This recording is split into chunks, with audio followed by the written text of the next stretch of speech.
What is up, you guys? Teller checking in for UFC 286. We have the trilogy taking place. Of course, Kamaru Usman defeating Leon Edwards the first time around. In the rematch, Leon Edwards hits Kamaru Usman with the Hail Mary knockout in the 5th round. And now this upcoming Saturday, like I said, we have the trilogy taking place. It's a huge fight taking place in London, England at the O2 Arena. It's a stacked card. I'm very excited to break down this entire card. You guys know how we do it over here. We're talking about every single fight throughout this fight card. We're talking about how these fighters match up. We're dissecting the betting lines and all that. If you guys are looking to check out my recaps, they're here at the channel as well. We just hit up a recap of UFC Vegas 71. We had a killer night. And, I got a little something to say about that real quick before we jump into today's episode. A couple haters were sliding through in the comment section, kind of pointing at the fact that I was lying that I had a profitable night. And I just kind of want to stomp that out real quick because you guys know from day one, I've been completely transparent with you guys as far as what my official plays are. I have no reason to lie. First and foremost, I have a lot of people that are following my official plays with me that listen to my shows here weekly. So first and foremost, I would sound like a complete clown to all my my teammates there, my clients, giving them a certain plays and then sitting on the mic and then make believe that I cashed all these plays like I did this past weekend. Second thing, you guys really haven't heard me on the mic chirping too much to kick the year off. Let's be honest. I've been telling you guys I had a little bit of a bumpy start to kick the year off. As did I for 2022 as well. And we had a killer year, a very profitable year. And I expect it to be the same thing this year. But yeah, I have had a little bit of a bumpy start to kick the year off.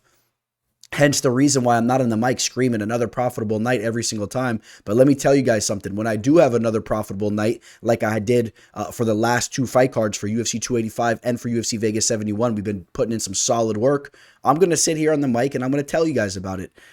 Now listen, I can't give you guys all of my official plays before these cards even take place because that would obviously throw a wrench at my business.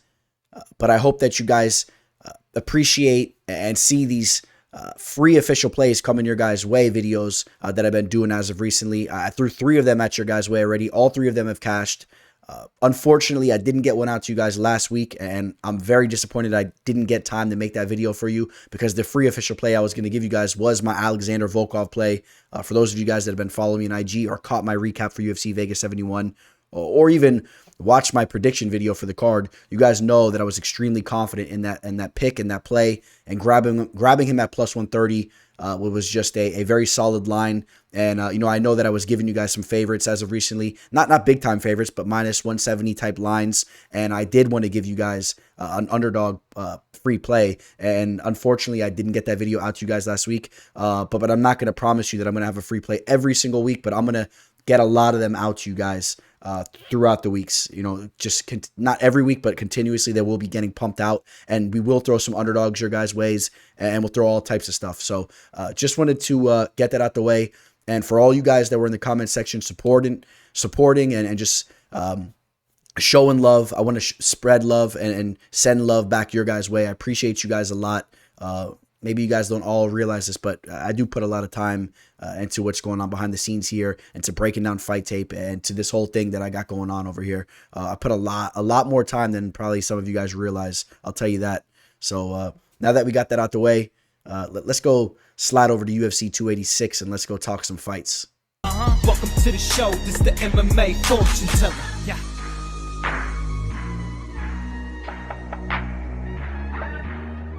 The MMA fortune teller. The teller. So, kicking the card off, we have the return of Veronica Macedo. Although technically, I do believe it should say Veronica Hardy, because I know that she was just recently married to Dan Hardy. Boy, did Hardy do good there. I know it doesn't necessarily look like that in this picture. She kind of looks like some type of Draculus. But for those of you guys that know what Veronica Macedo is about, you guys know what I'm talking about there. Her last victory over Polyana Viana, I would say that was a matchup of the 2 most attractive women's mixed martial artists of all time, as far as both of them together added up facing off in the cage. I think that's about as good as it gets there. Veronica Macedo has the Taekwondo background. She's a feisty striker. Although she hasn't really been getting her hand raised that much recently in her fights, she's been massively undersized in a lot of those fights, and it's affected her.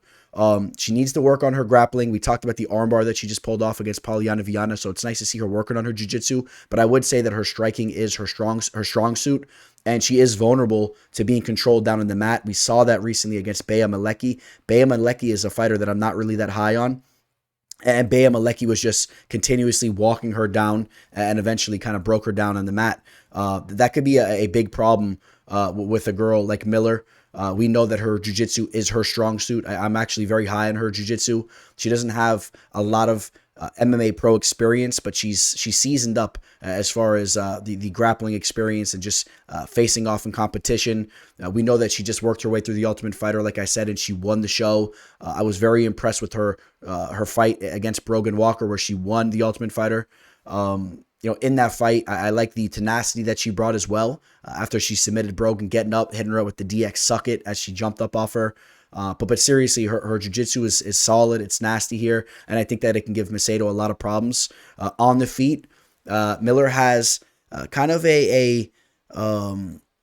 like a Gracie type of style striking, if you guys know what I'm saying, like a throwback Gracie style. Like you can tell she's a jiu-jitsu player, and she's just kind of lackadaisical. She's not super technical. She's just kind of herky-jerky, just throwing some shots out there. But she kind of really wants to get the fight down to the mat. And that's kind of how I see this fight playing out. I think that Veronica will actually have more technical striking. And the big X factor here as well is the fact that Veronica, although she's only 27 years old, the fighter that we know her as, having that UFC experience already, she was very young when she was taking those losses. I believe the last time she fought, she was 24 years old. So what was she doing with that layoff, or in that layoff? What was she doing? We know that her husband's next fighter. I'm sure that they were staying active. I know that she was dabbling with some type of MMA media and stuff like that, just trying out different things. For her sake, I do hope that she was regularly training and really sharpening up her skills, because if she wasn't, I think that she's going to get finished here by Juliana Miller. And with the layoff and all that, and just as good as Miller has looked down on the mat, having that edge there, I got to take Juliana Miller to get the job done here. Juliana will have a 3-inch reach advantage on the feet.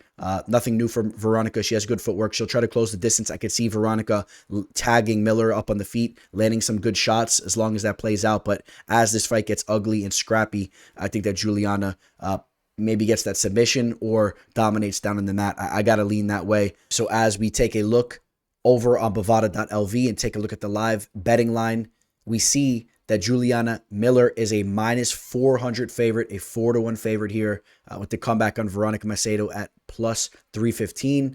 I'm going to say that there's essentially more value on that +315 line. Of course, I'm going with Juliana Miller to win the fight. That's a pretty hefty line. I know that she has that avenue to go out there and really handle this fight down on the mat. But again, there's a lot of X factors here. Miller doesn't have an overwhelming amount of pro MMA experience. Veronica Macedo is coming off a long layoff. What has she been doing? She's still very young. Has she been sharpening up her skills? And she's a good striker. And in fact, Macedo has a very decorated Taekwondo background within her youth. I know that she's really done a lot with her striking in that world there. And I think she will have an edge there. And we've seen how these women's mixed martial arts fights have gone, right? We saw it just recently with the UFC Vegas 71 card. We had another big favorite not come through, the southpaw boxer there in JJ Aldrich, as she took that loss to Ariane Lipsky. And, we talked about some of you guys that were hitting up the comment section. Some of you guys actually lost money on the JJ Aldrich play. So, I don't know what you guys got going on. For those of you guys that were attacking that line, there were so many better spots than that, but let me digress from that. The pick here is Juliana Miller. Jai Herbert with the hometown edge here, taking on Ľudovít Klein. Fight taking place in the lightweight division. Jai Herbert, 34 years old now. I'll tell you this much about Herbert. Although he's not consistently going out there getting his hand raised, he's a fighter that I enjoy watching perform. He brings the fight. If he's going to lose, he's going to go out on his shield. He's most likely going to get finished, but he's going to be looking to get the finish himself as long as the fight's lasting. And he has some good boxing. He's technical. He's a technical savage.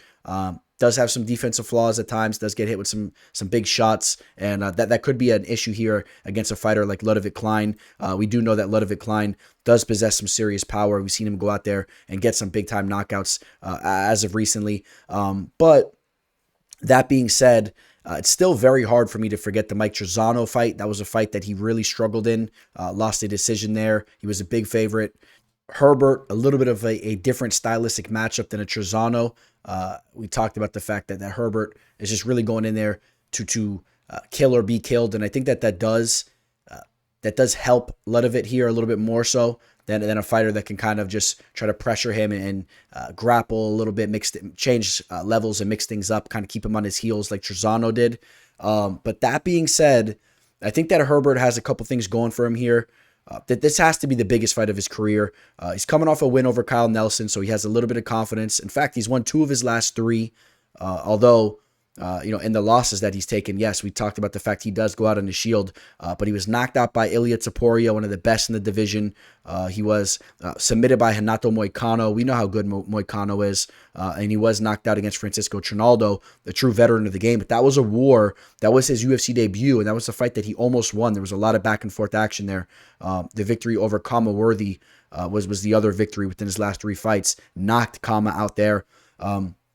I think that this is, without a doubt, the biggest fight of Jai Herbert's life. I like the fact that he has the hometown edge here going into this matchup. And I just think that this is a very close fight here. I really think that this fight can go a variety of ways. I like the fact that Herbert is bringing in a 5-inch reach advantage here. On the feet in that boxing range, if he could play it a little bit safer, I think that he could really score some points from the outside, and I could see him winning a decision. But if he gets a little bit overzealous and make some defensive flaws, Ľudovít Klein can crack him in the head with a leg kick and really wobble him up, put him on baby deer legs, and we could see Ľudovít follow him down to the mat and finish him. That's definitely a possibility. But you know what? Like I said, I like Herbert here. I think that this is a very close fight. It could go either way as we take a look at the live betting line here on Jai Herbert. I am going to be favoring Herbert to get the job done here. It's going to be shaky. I think you're going to want to strap your seatbelt on and brace yourself. It could really end in a disastrous way. But he's a plus 139 dog. I'll say that there's definitely more value on his line here. Ľudovít has just had some shaky performances. I know that he comes in ripped and jacked up, and he looks like an action hero and all that, and he can go out there and he could really land a big knockout. But he's a little herky-jerky with his striking at times. He puts a little bit too much oomph into his shots, and we'll see how he paces himself. I like the fluidity of Herbert with his striking. And like I said, I'm a fan of Herbert's. This is a dangerous pick here, but let's get a dog pick on the board. Jai Herbert to get the job done. And I'll say that this fight gets a little crazy, but Herbert wins the decision. I think that this has the makings to be a wild fight, but let's say that Herbert survives. Klein maybe gets hit with some big shots as well, but they go to the judge's decision. But don't be shocked if we see a finish either way. This could be a fight that goes a variety of ways. We got a women's flyweight matchup here between Joanne Wood and Luana Carolina. You guys know that Joanne has chopped off the Calder. She's only going by the Wood now. She's all about the wood. And Joanne Wood has been having a tough time getting her hand raised in the octagon as of recently. Luckily enough for her, her losses have been coming by way of decent competition. Alexa Grasso, etc., the current champ. Joanne Wood, she's been around the block for a long time, even though she still has a baby face. She's 37 years old. Luana Carolina, she's young, 29 years old, even though she kind of looks like she's old when she's in there. Coming off a very upsetting performance for her, I'm sure. She got hit with that spinning back elbow by Molly McCann. And that was a fight where she was tagged early. She was kind of on shaky legs to begin that fight, and eventually got caught with that spinning back elbow. The crowd was roaring. They were going crazy. Remember, that fight took place in England. So she's making the return right back to England to try to get some redemption there. So I find that story, that background pretty interesting. This is obviously a fight that's going to mean a lot to her. She's a fighter that has entered the octagon as an underdog multiple times and has came through. If you want to talk about some of her recent victories, she just had a victory over Lupita Garines, Poliana Botello, and if you want to date back about almost 4 years ago, she also had a victory over Priscilla Cachoeira, who has actually carved out a pretty decent name in the game for herself. Joanne Wood, real quick, talked about some of those losses she's been taking. Alexa Grasso, Talia Santos, Lauren Murphy, split decision, and Jennifer Maia, who we will be talking about in a little bit. Those are decent names that we're talking about there. Joanne Wood seems to be just as hungry as ever. She's a good striker. She has good distance management. She has good Muay Thai. She's decently well-rounded, and I think that she's due for a victory here. I don't say that overwhelmingly confident, to be honest. We talked about how Carolina will come in here and upset the party at times when she steps in the octagon. She has a big frame. She doesn't really do anything that good, but she's decently well-rounded, and sometimes she just catches girls on an off night, and she'll go out there and she'll squeak off a victory. I mean, again, she has a victory over Lupita Godinez, although Godinez does drop the ball at times. Godinez is a pretty talented fighter. Wood is really going to have to be on her P's and Q's if she's going to want to go in there and finally get her hand raised, at least to begin to get her hand raised on a consistent basis here. Luana Carolina is going to have almost a 4-inch reach advantage, so just keep that in mind. She likes to pump that jab from the outside. She probably will have an opportunity here to bust Joanne up. We know that Joanne opens up very easily. We see her bloodied up all the time, and just don't be surprised if we see something similarly play out here. But overall, I think that Joanne Wood can hit Luana with a good shot. Maybe get a finish here. I mean, we just saw that take place in Luana's last fight. Again, Molly McCann is a girl that really is known for more power, but Joanne Wood's pretty accurate, and she's known to tag a girl on her chin time to time as well. Let's see how Luana rebounded from just being finished. Let's see how her brain's feeling, how her confidence is feeling inside the octagon. I'm going to edge Joanne Wood here. Like I said, I don't say that with an overwhelming amount of confidence. Let's go check out the betting line. Joanne Wood is a minus 175 favorite with the comeback on Luana Carolina at plus 145. I'm going to say that there's more value on the plus 145 line on Luana, but I'm edging Joanne Wood here to win a decision. I'm going to say that she actually lands a big shot at some time within this fight. I don't know if she necessarily gets the finish, but I could see her landing a pretty solid shot at one point in time. We'll hear the crowd kind of roar. She'll press Luana against the cage. Something like that takes place. But again, am I willing to cough up a minus 175 line on a girl in Wood who just hasn't been getting her hand raised? She's getting up there in age. She gets bloodied up. She gets beaten up a lot in there. And let's say that she gets hit with a couple stiff jabs from Luana early. She's opened up. She's bloodied. Maybe her nose gets broken, and then she doesn't have that confidence, and she's kind of a little bit hesitant. And Luana edges a decision. That's a realistic possibility. But I'll be rooting on Wood. I've been watching her for a long time, and I'm a fan. Jake Hadley coming off his first ever UFC victory. He's facing off with Malcolm Gordon here. I like this matchup for him. He had a tough UFC debut against Alan Nascimento. You guys know that Alan Nascimento, he's a very big flyweight fighter. He's an underrated fighter. He has some solid grappling, and he was able to kind of nullify Hadley's BJJ and kind of have a lot of top control time in that fight. He was able to take out a decision victory there. Jacob Hadley, if you're familiar with this kid, he's extremely talented. He's very well-rounded, and his future is very bright. Everyone knows him as the fighter that came off Dana White's Contender Series. That they had the whole backstory of him saying he wanted to be a UFC fighter since he was just a little boy.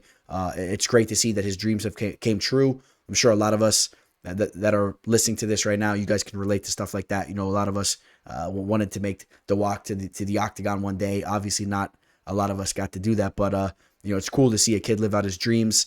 He's a very entertaining fighter to watch. He's going out there. He's looking for the finish. I think that this is I don't want to say a layup fight, but I'm really not that high on Malcolm as a fighter. I know that he's sneaked out a couple victories inside the UFC. He's coming off a loss to Muhammad Mokaev, who we know is very talented. We'll be talking about him in a little bit.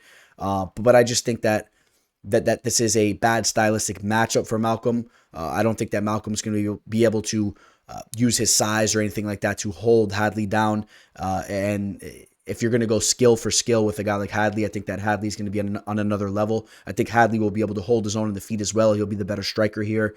And also keep in mind, Hadley is still 26 years old, and you're really going to see him start to just develop more and more fight to fight. He's going to be more comfortable in the octagon. He's going to be more comfortable in this fight more than he's ever been, having that victory under his belt at this point in time. And I just feel that Malcolm Gordon is a fighter that it's debatable if he's a UFC caliber opponent, if we're being honest. And real quick, Jake Hadley, another fighter in the flyweight division that really brings a lot to the table. You guys know I've been very high in this division. I think that it's just about as stacked as any division right now. If you guys really want to go through the roster of the flyweight division, there's just so many intriguing up-and-coming fighters and fighters that are already established as well. So yeah, you guys know I'm taking Jake Hadley to get the job done here. I think that there's a good possibility that he pulls off a submission. Again, we just saw that Malcolm Gordon was caught with an armbar by Muhammad Mokaev, another extremely talented young prospect, if you want to even call him that at this point in time in the division. I could see Hadley pulling off some type of submission just like that. How about another armbar submission victory for Jake Hadley? I like the attitude that he brings to the game as well. And right now, Jake Hadley, we know he's going to be a favorite here. So let's pull up this betting line. Jake Hadley is a minus 360 favorite. So he's a steep favorite. The comeback on Malcolm Gordon is a plus 285. It's a little high. I mean, Hadley, he was the favorite against Alan Nascimento there too, and he dropped the ball. So I'm sure some of you guys will be a little hesitant to parlay him there or to touch him there. But just understand that this is a little bit of a different type of fight here. I really do believe he gets the job done. Not crazy about the line, but I feel confident enough that he gets the job done that I'll point towards the minus 360 way. We got the UFC debut of Christian Leroy Duncan. He's taking on Duško Todorović. If you're not familiar with Christian Leroy Duncan, a lot of people have been referring to him as one of the most talented fighters outside of the UFC. That's some big praise. It might be a little bit premature. He's only had 7 pro fights, but he's been going out there, knocking dudes out. He's been shown to be a pretty well-rounded fighter as well. But again, take note, this is a fighter that has some serious power. He can go out there and really flatline his opponent with his hands and with his striking. And now that's going to be a major issue for a guy like Duško Todorović, a fighter that has very below average striking defense. This is a fighter that keeps his hands down. He has this little pea head wiggling back and forth, and it's there to be hit. That being said, he does do some other things pretty well, and that's why he's able to get away with getting his hand raised time to time with having that lacking striking defense, right? And he's 12-3 as a pro. He has gone inside the octagon and he's defeated some decent opponents. But let me just harp on his striking defense though real quick, because this is a fighter that I faded, and I faded him not just to lose the fight. I would fade him inside the distance when I would bet against him, right? The Chidi and Njokuani fight, I took Chidi to get the job done there. Chidi flatlined him. I mean, it's really, really lacking, and I just want to say that one more time, that with this newcomer coming into the UFC that really is dangerous on the feet, I think that this is a very dangerous fight for Todorović. Now, the things that Todorović does good, he can push the pace, he has good cardio, and he's a fighter that is good at stalemating his opponent at times. He can press them against the cage, he can solidify some takedowns, he's a good grappler, and if Christian is not up to par there, he will be in some trouble if he doesn't get that early knockdown and if he starts to slow down. That being said, from the tape I've been able to break down on him, from some of the fights that I've seen in his past, he's a fighter that really checks off a lot of boxes, and I think that time will tell that he's a well-rounded, dangerous fighter. He stuffs takedowns very well. I think that Todorović, if he tries to press that route, I think that they're going to all get stuffed, and I think he's going to get hit with a counter shot, and he's going to get hurt. That's the route I'm going here. I think that the newcomer is going to get the knockout over Duško Todorović, a fighter that has really just never been that exciting to watch unless he's getting knocked out, right? If you remember his debut on Dana White's Contender Series, he came in, a lot of people were hyped up about him, talking about him, and what did he do? He pressed his opponent up against the cage and held him there for 15 minutes, and I believe he did get a contract from that. So now Christian comes in here. He's going to make it an exciting fight. He's going to go flatline Duško. That's how I'm going with this fight here. Let's go take a look at the betting line here. What's Bovada talking about? We got the UFC newcomer They might not have this line on here as of now. So what we'll do is we'll slide over to, I'm going to slide over to best fight odds real quick. And we will see that the newcomer is he's right around a minus 210 favorite right now. So just creeping up over a 2-1 favorite, while Duško is around a plus 165. I'm going to say that there's more value on the UFC newcomer, even as a 2-1 favorite. I can never trust a guy like Duško, the way that he keeps his head up there. He's way too vulnerable to being tagged with big shots. And I think that he could really run into some trouble there. You want to talk about some of his losses as of recently. Knocked out against Chidi and Jaquani. Lost to Gregory Rodriguez. Knocked out against Punalehi Seriano. Got teed off there. And, Christian will be an inch taller. And as far as the reach goes, we don't have a reach on Christian Leroy, but we're not too worried about that. He's going to connect with those gloves.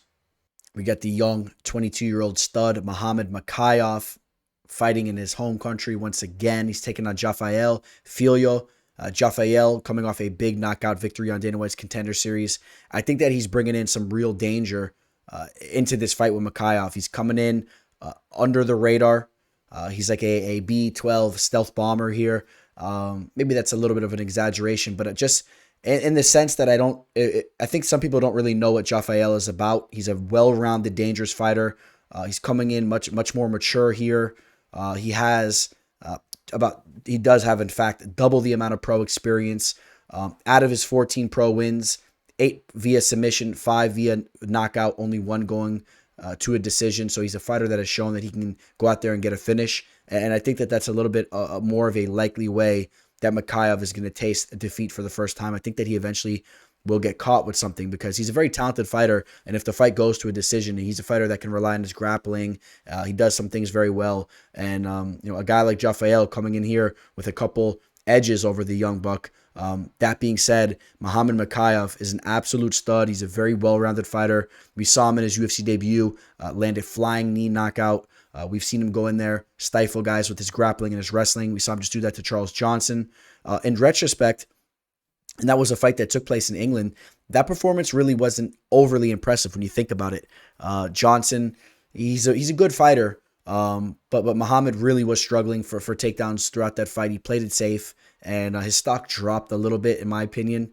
And I'm interested to see if he pushes that grappling on a guy like Filho, if he doesn't run into a little bit of trouble there. I don't necessarily think that he will. I think at the end of the day, he has a high fighter IQ.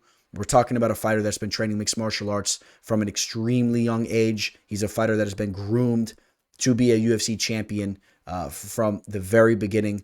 And at the end of the day, you bring all that to the table, and I think that he does go out there and take Jafel out. I'm leaning more towards a decision.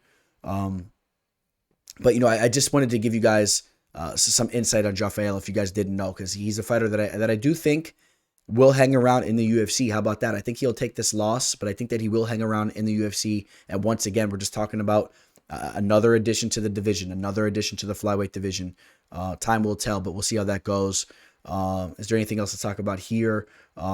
Both men exactly the same height. Muhammad Mokaev will have about a 1.5 inch reach advantage. That's good to see there. And I'm hoping Mokaev goes out here and makes a statement. I want to see him get a finish out there, and I want to see some buzz start to brew behind him. And he talked about wanting to be the youngest UFC champ of all time and this and that. Go out there, get a finish, and start pushing your way towards the top. Recent victories over Malcolm Gordon. We just talked about that armbar submission, the decision victory over Charles Johnson, the Cody Durden victory where he hit him with the knee and then caught him with the sub. And let's go take a look at the betting line. We know that we've continuously seen a very high line next to his name. And check it out. He's a minus 800 favorite here against the UFC newcomer and Jafel. Another very high line. It just shows you the praise that he continuously gets. And it's warranted. He's a very talented kid, and he's very likely to go out there and get the job done one way or another. I'm very excited for the UFC debut of Gabriel Santos. The former LFA champion here, comes in undefeated. He's 10-0, very well-rounded, very fun to watch. He's coming off 2 finishes.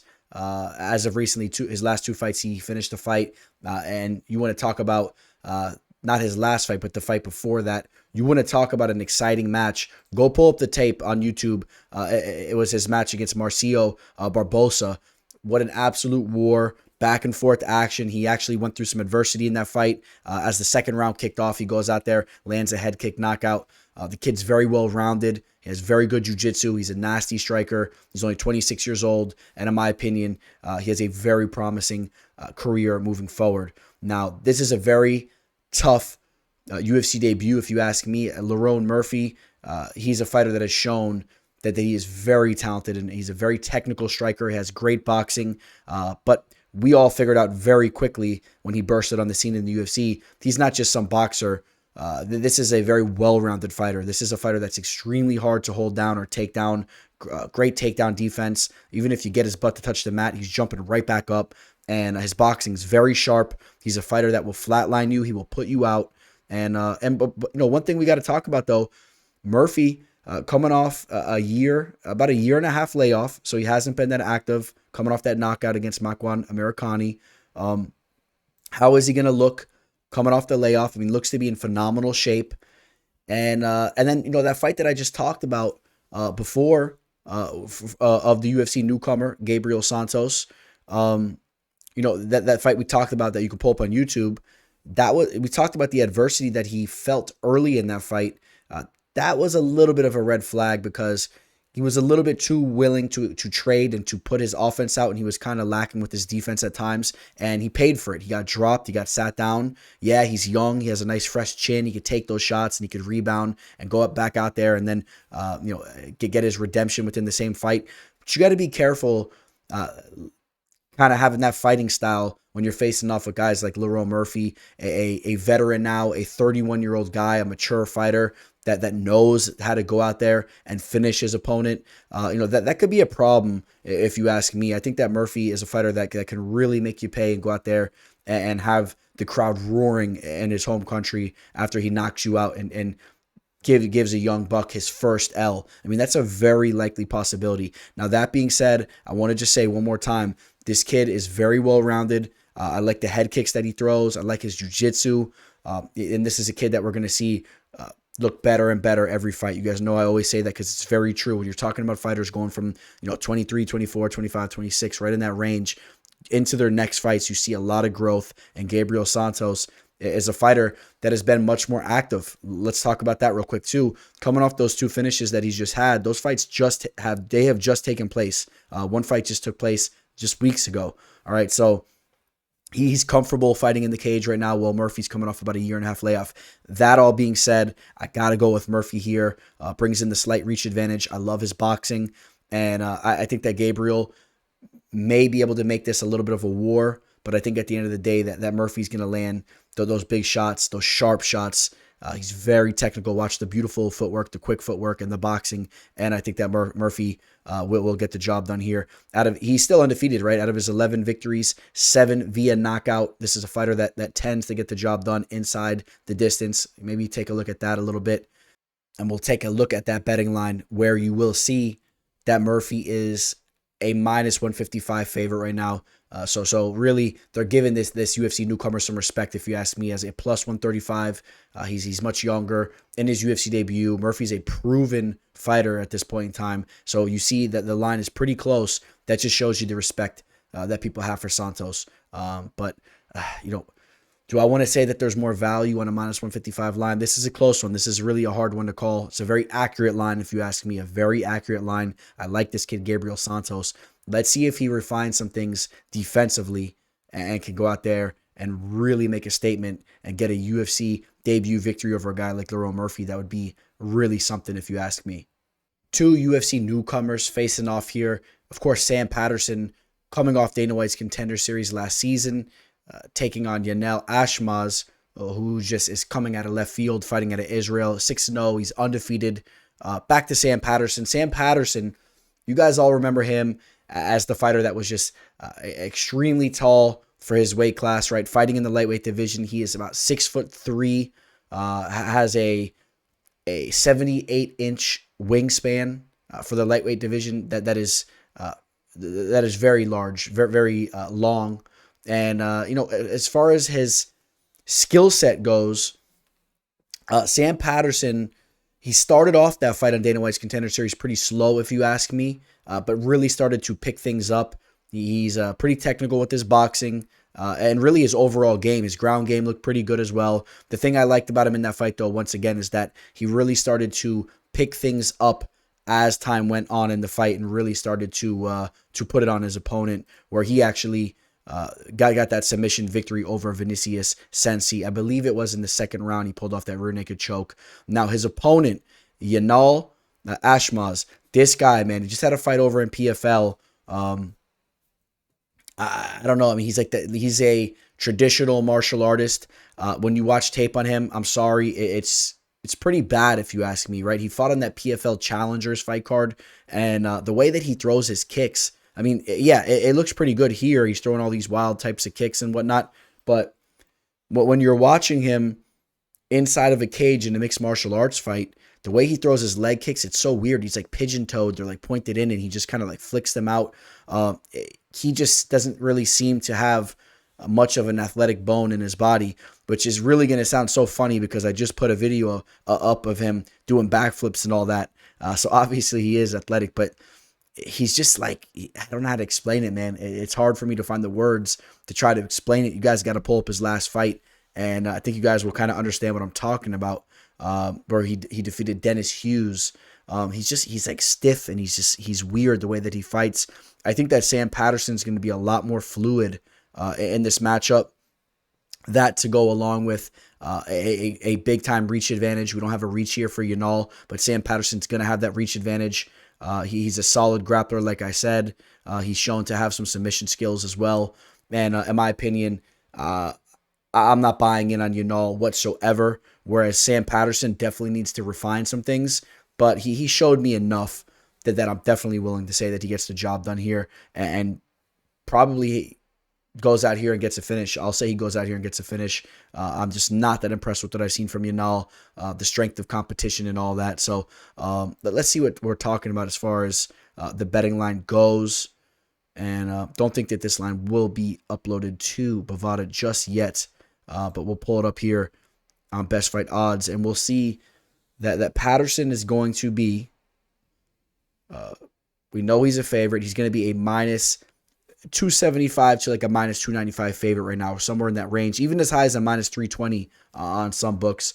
And I think it's warranted. People are on to this guy Yanal, just not buying in. The Israeli fight scene's pretty weak, if you ask me. Honestly, there hasn't really been any fighters coming over from the Israeli fight scene or fighting out of Israel that have really proven themselves. Natan Levy is about the only guy that you could really throw out there.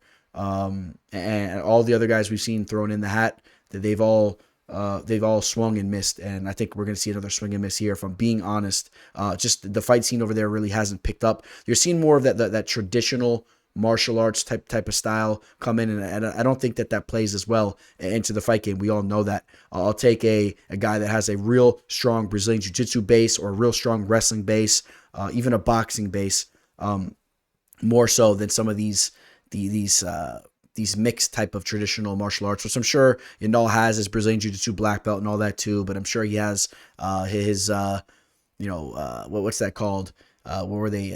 Come on now. That martial arts where they grab the groin and they gouge the eyes. Krav Maga. I'm sure he's a black belt in Krav Maga as well. But you can't pull those moves off in the octagon. Give me Sam Patterson in his home country as well. Got Chris Duncan taking on Omar Morales. If you guys remember, Chris Duncan had an epic victory on Dana White's Contender Series this past season. And in fact, it was against some stiff competition, a pretty highly touted prospect. Chris Duncan was hurt very badly, somehow was able to withstand the damage and then end up landing a big shot himself, right, and sat his opponent down. It was a big-time victory. And if you remember now, Chris, he got knocked out by Borishev, Slavoklas, the first time he fought on Dana White's Contender Series. So that was actually a redemption fight on Dana White's Contender Series. He went over to the regional scene, got a victory, got another opportunity against Charlie Campbell, and was about to get knocked out for a second time, but somehow he survived and he got his own knockout. It was crazy. Meanwhile, on the other side of things, Omar Morales now coming off a knockout over Uros Medic, submitted by JSP, Jonathan Pierce. He's really been going through a tough time as of recently, and a bigger issue for him may be the fact that he's 37 years old now, while Chris Duncan is 29 years old and has been training over at American Top Team. He's been refining his skills.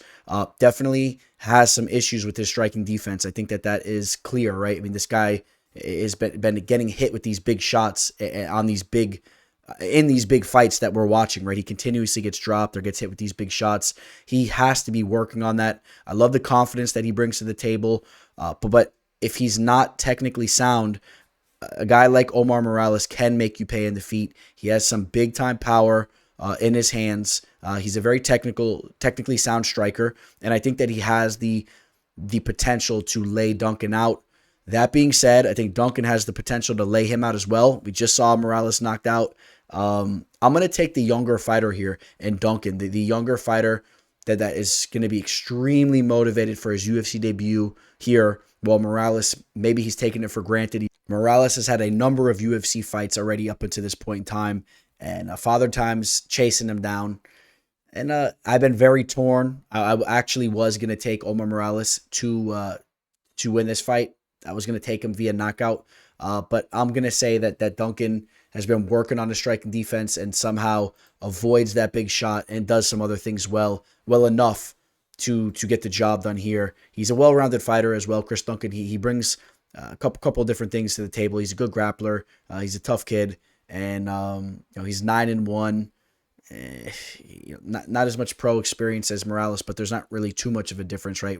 Morales has 4 more fights, even though he's up there in age. We know that Morales got into the game late, comes in good shape as well. No need to pull the betting line up here. This is a pick 'em, so pick your poison here. I'm gonna pick my poison with Duncan. Not saying it very confidently, based on the fact that there's a very realistic chance that he gets knocked out in this fight.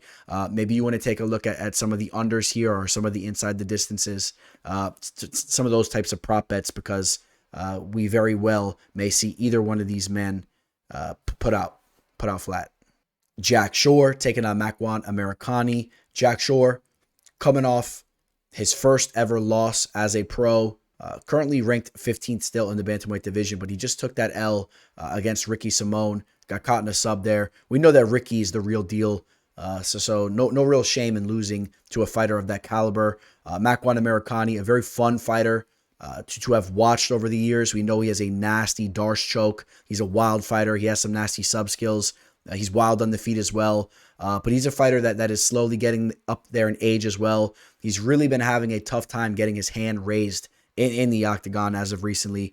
Well, on the other hand, I think that Jack Shore is going to be as motivated as ever. Coming off that loss, we've seen him go in there and get the better of guys like Timur Valiyev. I believe Valiyev is going to be on this upcoming season of The Ultimate Fighter. I'm excited for that. Valiyev is a talented dude. Victories over Ludovic Shalinian, Hunter Azure, Aaron Phillips. But we know that Aaron Shore is he's a tough dude, and he has some serious grappling. He's a little bit more technically sound than a guy like Makwan Amirkhani, who's been losing to guys like Jonathan Pierce, a very talented guy. JSP just finished him. That was a war. Before that, he submitted Mike Grundy. Mike Grundy proved to not be a UFC caliber opponent, if you guys want to be quite honest. Before that, lost to Leroy Murphy, Kumwela Kirk, Edson Barbosa. So some good names there, but Makwan Amirkhani now 34 years old. He will have a 2-inch height advantage, and he'll have a 1-inch reach advantage. I'm feeling that Jack Shore is going to go out here, and I want to point to the fact once again, that he's the more technically sound fighter. I think that he'll just be a little bit more simple with the grappling. He'll avoid the wild submission attacks from Makwan, and Jack Shore will be the fighter that has that top position. He'll be the fighter that pushes Makwan against the cage and gets in on his hips and gets a takedown there. Maybe locks his legs up or whatnot and gets a good amount of control time in this fight.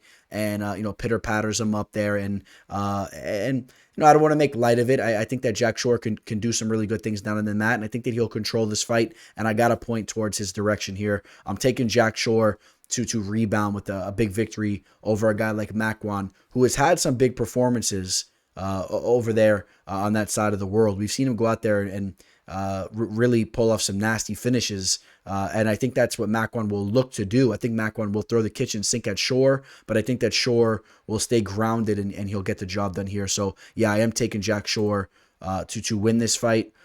Jack Shore is a minus 525 favorite. The comeback on Makwan Amirkhani is a plus 365. 365 days in a year. The value, in my opinion, is on Makwan here. I think without a doubt, Jack Shore's coming off a submission loss. Makwan's always live to pull off a wild sub. He's going to come out here throwing wild attacks. And he's a seasoned veteran. We talked about the fact he's up there in age, but he's 34 years old. It's not like he's ridiculously old. But I will take Jack Shore to win the fight. But that's a steep line up in the minus 500 range. People always putting a lot of respect on Jack Shore's betting lines, right? The betting line is always, it's pretty high usually. And once again, here we go. Mr. Steal Your Girl, Roman Dolidze, taking on Marvin Vettori, currently ranked the number 4th middleweight fighter. By the way, Roman Dolidze is in the top 10 right now. He's the number 9th ranked middleweight fighter. Roman Dolidze has been on an absolute tear as of recently. If you guys remember the work he's been putting in, just knocked out Jack Hermanson, controlled him down on the mat, flattened him out, and TKO'd him. Who does that to Jack Hermanson? Jack Hermanson, a very talented grappler. That fight just took place 3 months ago. Before that, knocks out Filho on the feet.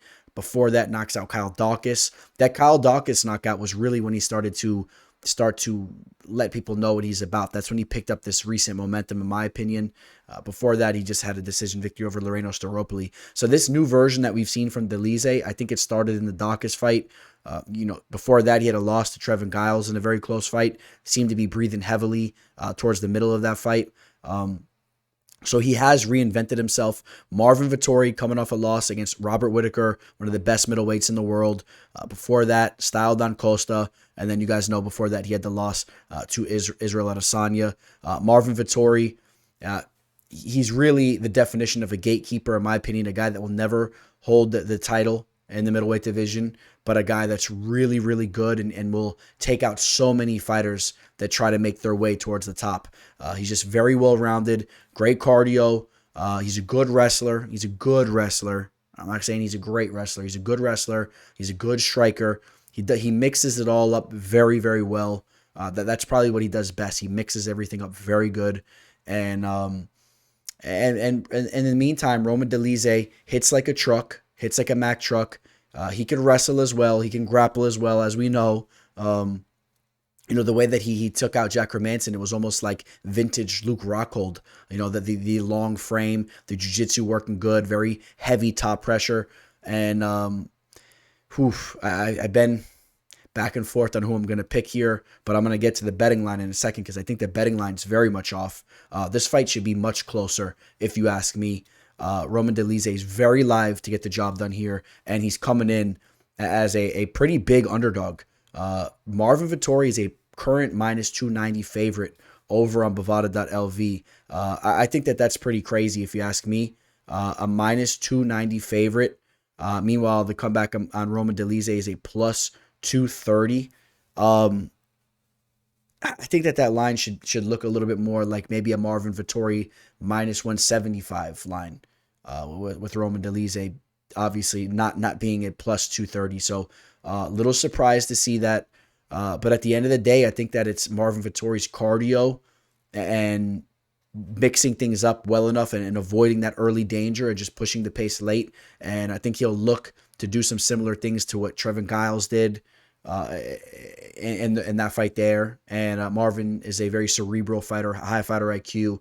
There's a realistic possibility that he can get it done. And I'm going to take Marvin Vettori to defeat Roman Dolidze. But this is a very dangerous fight for him, and Dolidze is more than live here. two ranked women's flyweight fighters here. Jennifer Maia taking on Casey O'Neill. Casey O'Neill, only 25 years old, 9-0. She's undefeated. I do believe the fact that she's undefeated has given her a little bit more respect, in my opinion. People see that, and they kind of look at her like she's a serious contender in the division.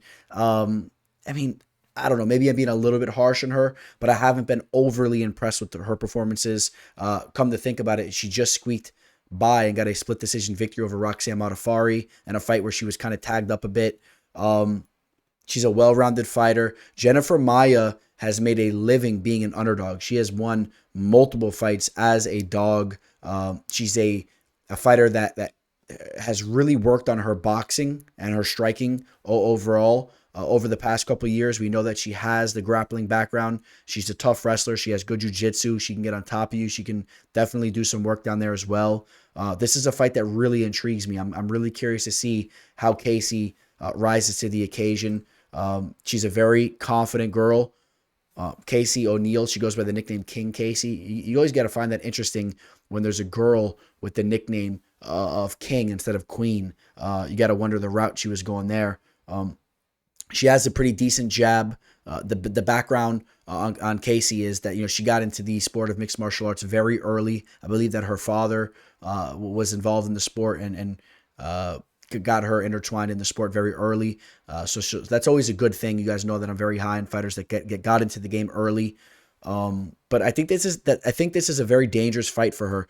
Jennifer Maia, if this fight goes down to the mat, I think that she could definitely get the better of the grappling exchanges. And as this fight takes place in the feet, I would not be surprised if Jennifer Maia lands on her target here. If that jab lands on target and she bloodies Casey up a bit. When I'm sitting in the lab and I'm breaking down tape and I'm watching a girl like Roxanne Modafferi land on Casey O'Neill, and then I'm breaking down tape on Jennifer Maia, which you guys know I always have a good amount of respect for Maia. She's came through for me as an underdog, on official plays of mine in the past, and she's just a fighter that is just very well-rounded and very technically sound, and seems to be still very, very hungry in the game, even though she's 34 years old. So Jennifer Maia will be at a reach disadvantage of 5 inches. That could be a little bit of a problem if Casey pumps that jab out there. But Jennifer Maia has 30 pro fights compared to Casey O'Neill's 9 pro fights. I think that you can look at that as an advantage for Maia here, as long as she's coming in good shape, ready to go. If she's confident, I think that this is a fight that Jennifer Maia can definitely take. And real quick, just to talk about some of the work that Jennifer Maia has done recently, coming off a victory over Marina Moroz. Moroz is a good fighter. Losses to Manon Farot and Caitlin Chikogian. The Chikogian fight played out decently close. Victory over Jessica Ai before that, and then the loss to Valentina Shevchenko in that championship match. But if you run the table back even further down the line, it's really not a bad resume. Jennifer Maia is a tough fighter, and I think that she's live here, and I'm going to pick her to win this fight, even though we already know that she's going to be an underdog. But let's go take a look at the live betting line here.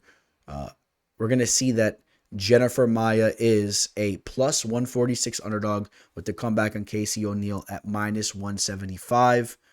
You guys know I feel there will be more value on that plus 146 line on Jennifer Maia. I think that this is a fight that should be much closer from a betting perspective. But to play devil's advocate, Casey O'Neill is still very young. Let's see how she has grown as of recently. We could definitely see her skill set sharpen up more so going into this fight. While on the other hand, Jennifer Maia is getting up to the mid-30s, and maybe we see her kind of digress a little bit and see age catch up to her. Maybe she looks a little slow out there, a little sluggish, and the game starts to catch up to her. That is the reality of the fight game. But based on the tape right now, I'm going to edge Maia to get the job done here. Gunny making his return to the octagon. Gunnar Nelson taking on Bryan Barberena. Gunnar Nelson has disappointed me so much throughout the years based on his inactivity. He's really been one of my favorite fighters, at least back in the day. It's hard to say he's one of my favorite fighters these days because he just doesn't stay active for a variety of reasons, I guess. Real quick, if you want to take a look at his resume, his last fight was that victory over Takashi Sato, and that was somewhat of a return fight for him. And that fight has already been it's been about a year. It's been about 1 year since that fight's taken place. I mean, so, you would think that when he came back, took out Sato, that he would start regularly stepping foot in the octagon, and it just wasn't the case. You take a look at his losses against some of the top guys in the division, the current champ, Leon Edwards, who we will be talking about in a second, a loss to Gilbert Burns, victory over Alex Oliveira before that. The Santiago Ponzinibbio fight, if you remember, he got poked in the eye early and then ended up getting knocked out. That was really a grimy fight there. A loss to Damian Maia when Maia was really still doing his thing. Victories over Emerald, Brandon Thatch, if you guys remember. Shout out to you guys that remember Brandon Thatch. He was very big for the division. He was a fighter that was undefeated and very promising back in the day. But, just glossing through his resume. Listen, Gunnar Nelson, for all you Conor McGregor fans, Conor, in my opinion, really, really based his striking off of Gunny's style. They used to train together back in the day. I think that Conor learned a lot of stuff from him and kind of implemented that into his game plan. That light on your feet type of striking style, that karate style. Remember the way that he countered Jose Aldo as he was just very light, looking for that counter shot. Gunnar Nelson throws those same types of strikes. He's light on his feet. He's gliding in and out. Gunnar Nelson has beautiful Brazilian Jiu-Jitsu, a Brazilian Jiu-Jitsu black belt. He's in and out. He's 34 years old. I hope that he's still moving good and moving the way that he used to. Bryan Barberena, he's a fighter that's pretty slow, if you ask me. He plots forward, has some good power. He's a tough fighter. We know that Barberena is always looking to make it a slugfest. He's willing to put on a show. He has good wrestling. And in my opinion, the UFC, they've been very good to Bryan Barberena. They've given him a lot of layups throughout the last couple of years, a lot of aging fighters that have big names. And Bryan Barberena has risen to the occasion. Shout out to him. Still not sure if he really deserved to get his hand raised against Matt Brown, but he did. And, besides that, real quick, we'll slide over. I want to talk about some of Bryan Barberena's recent fights. Bryan Barberena, the loss to Rafael dos Anjos in his last fight. But before that, a victory over Robbie Lawler, Matt Brown, and then Darian Weeks. Legends in the game, but that are way past their prime, and then Darian Weeks. Before that, a loss to Jason Witt, where he was out-wrestled. Gunnar Nelson, he's going to get this fight down to the mat at one point in time. One way or another, this fight will touch the mat, and Gunnar Nelson's jiu-jitsu will be on a whole nother level of Bryan Barberena's. I expect Gunnar Nelson to run circles around him down on the mat. On the feet, Bryan Barberena will be tough. He'll look to march forward, eat some shots, to give some. But I think that Gunnar Nelson will see all those shots coming from a mile away, and he'll be way too quick. I think that Gunnar Nelson is on a little bit of another level than Bryan Barberena. I'm going to say it like that. He's on a little bit of a different level. Give me Gunnar Nelson to get the job done here. It's hard to just say that he's going to get a finish, even though I think that he's way more talented, because Bryan Barberena is as tough as nails. But Gunnar Nelson, if he looks anything like we've seen in the past, he's just going to be the much better fighter here. Gunnar Nelson is a minus 425 favorite. The comeback on Bryan Barberena at plus 315. That's exactly the type of line I was expecting. Wouldn't be surprised if you see Gunnar Nelson in the minus 500 range as this fight gets closer to us. Great to see Gunnar Nelson returning to the octagon. Hopefully he'll go out here, get a finish, and then he'll fight within the next month or two. Now, this should be a fun one, huh? Justin Gaethje taking on Rafael Fiziev. Two top 6 lightweight fighters. Rafael Fiziev always coming in with a lot of hype. We know how dangerous of a striker he is. A former Muay Thai teacher over at Tiger Muay Thai. You guys remember the whole narrative of him going into that fight with Brad Riddell, both of them being current or former striking coaches over at one of the most highly decorated fight teams over there at Tiger Muay Thai. It definitely translates into the cage. Rafael Fiziev's been going out, flatlining guys for a long time now. He's a well-rounded fighter too. At least he has good takedown defense. He has underrated takedown defense. He's not a fighter that's easy to put down on the mat. And even if you get his legs or butt to touch the mat, he's jumping right back up. And then you're coming back into a buzzsaw as you look to close the distance on him once again. Justin Gaethje, man, do I need to tell you guys about Justin Gaethje? You guys all know about Justin Gaethje. I've been a huge fan of his from the World Series of Fighting days. The former champ over there. I was dying to see him come over to the UFC way back then.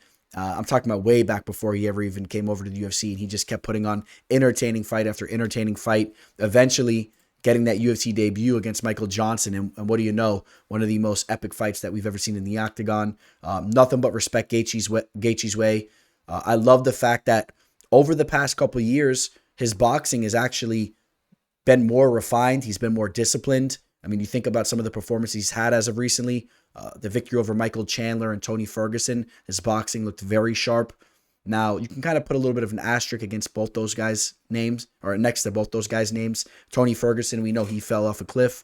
And, Chandler, I love Chandler, but Chandler's looking to go out there and take your head off. If you are patient and you jab from the outside and you use more of a technical approach to the striking match there with Chandler, you can take advantage of him there. I truly believe that. I think that Conor McGregor will have that opportunity in the near future as well.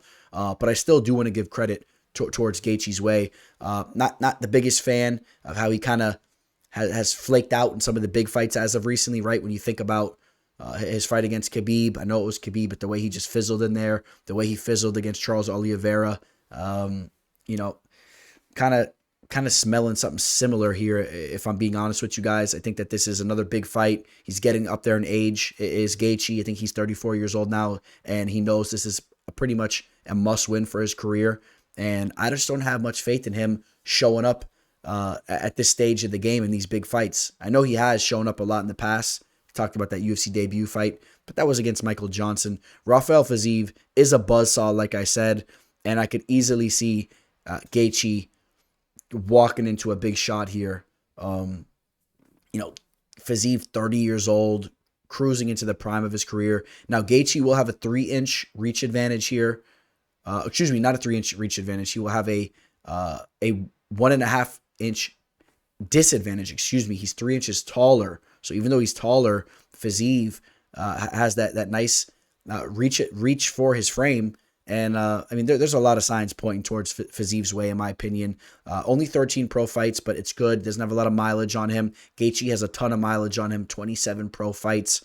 And, you think about all the damage that he's taken throughout the years. Remember when James Vick was saying Justin Gaethje is the Homer Simpson of MMA, how he takes all those shots and is going to catch up with him, how ironic it was that it was James Vick that happened to.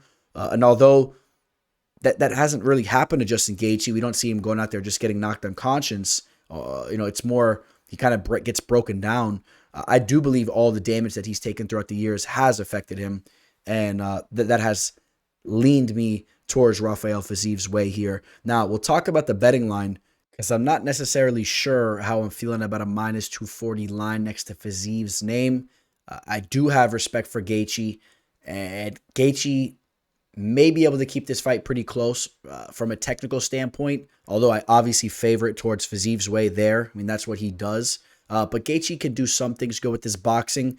But more importantly, if Gaethje can make this a crazy fight, maybe we see some vintage Gaethje here stirring the pot up, and we see some craziness going on, an absolute brawl. Maybe Gaethje lands a big shot on Fiziev. Maybe he can use some wrestling. I don't know. I mean, Fiziev has some good takedown defense as well. But it'll be interesting to see. And real quick, we'll just take a quick look at what Gaethje's been doing as of recently.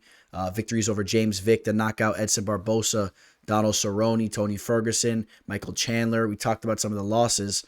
Where on the other hand, Rafael Fiziev, the victory over RDA, Brad Riddell, Bobby Green, which was a very close fight. To be honest, some people thought that Bobby Green could have even got the nod there. Hanato Moicano, Mark Diakese, Alex White. These aren't as big of names, if you guys want to be quite honest about it. And then let's not forget where he got caught early against Magomed Mustafayev. That was a fight that he got finished very early. It was so early in the day that I was still in the shower. I was watching the phone on my fight. Watching the fight on my phone. It's getting late over here. I was swapping my words up, but you guys know what I'm saying, man. I had the fights going on my iPhone. Didn't even make it to the couch yet. And right away, Mustafayev hit him with the nasty spinning kick. And, not to say that Fiziev is prone to being put out. He's shown that he has a good chin, but Gaethje's a tough dude. You never know. And I'm going to lean more value towards Justin Gaethje's way at that +190 line. I think if you went for Zeev, I would like to see that 9 under the 2-1 range. I would like to see that in the high minus 100s, minus 180, 190. I'd feel more comfortable with it there. That's how I'm feeling about it. Hey, you guys, real quick, for a big card like this, I'm doing the special. It's a big pay-per-view event, and it's looking like this. If you guys hit me up, get my referral link for bovada.lv, you get an added bonus into your account as you sign up through it. And I'm going to give you 2 events free, 2 betting packages for any events that you guys want. You're definitely going to want to start with UFC 286 if you ask me, but that offer is there for you guys. If you're interested, shoot me an email at MMAfortuneteller@gmail.com or DM me on Instagram or Twitter. On Instagram, MMAFortuneteller_, Twitter, The MMA Teller. Check me out. Kamaru Usman, he's got revenge on his mind. You guys know Leon Edwards shook the world up, hit Kamaru Usman with that 5th round head kick. It was a Hail Mary kick. He needed to finish there. Big props to Leon Edwards. But, most importantly, let's also mention that early on in that fight, Leon Edwards had a little bit of success. One of the very few times we've ever seen somebody take down Kamaru Usman. If you remember, Leon Edwards kind of stifled Usman as Usman was pushing the wrestling and he got on top of him. I thought that was pretty impressive and was a little bit of a hint of something to come. Now, Kamaru Usman took over that fight as it went on. Like we said, Leon Edwards needed that knockout victory, but keep in mind now, Leon Edwards is 31 years old. He is cruising towards the prime of his career, while Kamaru Usman is 35 years old, and he's coming off a devastating knockout loss. I think that is a little bit of an issue. We don't know how Kamaru Usman's going to look going out in this fight. I mean, think about it. He was absolutely cracked, put completely out. A lot of you guys heard him on Joe Rogan. He talked about the experience. He didn't even know where he was. He didn't even come to until way later. I mean, his brain was rattled. And Leon Edwards is going to come into this fight with extreme confidence. I expect him to be throwing that head kick up there all day. But let's cut to the chase here, right? I'm going to cut to the chase. Kamaru Usman, we saw when Leon Edwards had that little takedown right early in the fight, and Kamaru Usman felt a little bit of early adversity in that match. We saw how Kamaru Usman handled that before getting knocked out, right? He just started to take over the fight, getting takedowns, just being very aggressive, a little reckless, but just putting it on Leon, really showcasing that he's the better fighter, second to second, right? If the fight just goes on and goes on, Kamaru Usman is generally the better fighter. I know it's a little bit of a catch-22, right? I mean, Leon Edwards did hit him with that kick and he did knock him out. But if you guys kind of know what I'm saying there, I hate to be that guy because at the end of the day, I want to give credit to Leon Edwards. But if he doesn't land that fight-ending shot, and if these fighters just go at it for a long period of time, Kamaru Usman is the guy that will be winning those rounds and will be winning those minutes of time as they fight. He will get the better of the wrestling for the vast majority of those exchanges. His striking has gotten better and better over the years. Kamaru Usman really has some solid boxing. He has a 2-inch reach advantage here. Most importantly, he has extreme revenge and motivation on his mind. That's the thing that I'm really holding high here as you see him putting in work with Justin Gaethje, as Gaethje also is preparing for this to fight on this card. We just talked about that fight. I think that's important here. And you guys know that I've been saying this since the moment that Kamaru Usman lost this fight. I knew they were going to do the rematch, and I was on Kamaru Usman from the jump. I feel that he's going to come out and get his redemption this upcoming Saturday. I think that he'll play it a little bit more safely. I think that would be a smart move by him to do that. And he'll definitely be working on some defensive tactics as well with Trevor Whitman and all them to make sure he doesn't get hit with that kick. I'm sure that his hands will be much higher in this fight. And then overall, you could just lean towards Kamaru Usman just taking over this fight with his wrestling. At the very least, snagging up 3 of the 5 rounds. I am on Kamaru Usman to get his revenge here. And let's go take a look at the betting line. Kamaru Usman, a minus 240 favorite over Leon Edwards, who is a plus 195. Now, this is an interesting betting line because I would like Kamaru Usman a little bit lower than a minus 240 just based on the fact that he's 35 years old coming off a devastating knockout loss. And as we talked about Leon Edwards, hitting his stride right now, the confidence, the age, and all that. And I'm going to say that I feel, man, I'm going to say that this line's pretty damn accurate. I don't know if I could actually say that there's value on the plus 195 line because I want to be honest with you guys. I think that Kamaru Usman's going to go out here and get the job done, and I don't want to lean any of you guys towards throwing money on Leon Edwards' way. That's how I feel about the fight. I think that Kamaru Usman gets the job done, but I'm not necessarily crazy about that 240 line. I'll say it's an accurate line. I'm not really pointing one way or another. 240 on Kamaru Usman. It is what it is. You're going to parlay it? I don't know. There's some question marks there. Maybe stay away from it. And see if Leon could shake the world up again. I wouldn't be backing Leon, even at those dog odds. I just feel that Kamaru Usman will have sharpened some things up to avoid the catastrophe happening like it happened the last time.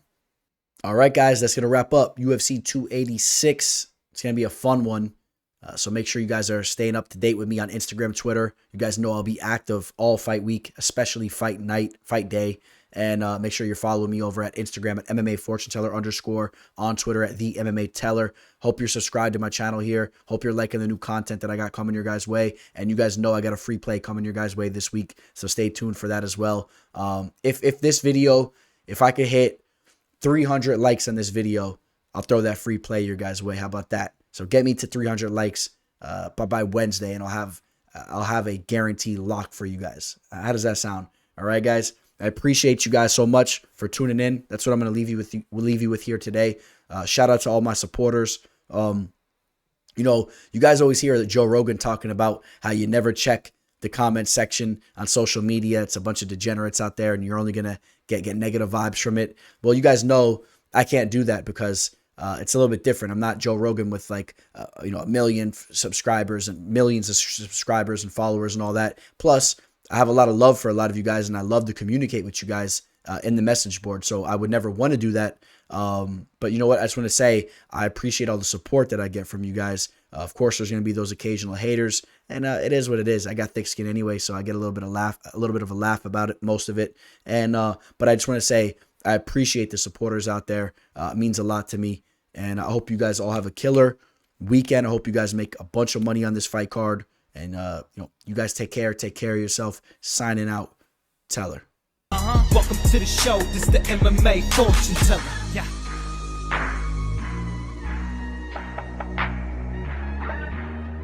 The MMA Fortune Teller. The teller.